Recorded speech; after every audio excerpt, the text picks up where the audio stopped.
crystal structure. What does it make you think of? Diamonds, geodes, and gemstones? Or maybe table salt? Did you know that chocolate actually has a crystal structure? The molecules in chocolate, specifically cocoa butter molecules, tend to line up in a pattern as melted chocolate cools and hardens.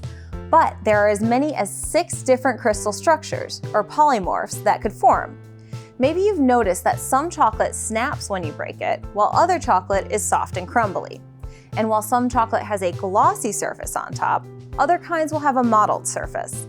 These differences are actually due to the crystal structure of the molecules in the chocolate.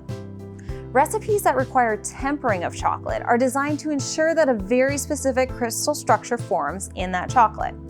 Tempering recipes will require melting the chocolate to very specific temperatures, and that's because each crystal structure has a different melting point. If you melt all forms except for form 5, which is the most desirable crystal structure, then form 5 crystals will serve as seed crystals for the rest of the chocolate. That means that they will be the template for the crystal structure to build upon.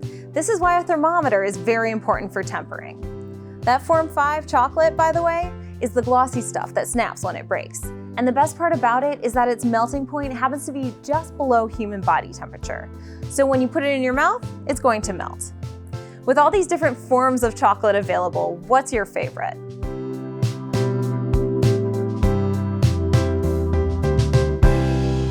If you like this video, remember to like, subscribe, and comment below. And for more information on COSI, Columbus, Ohio's Center of Science and Industry, visit cosi.org.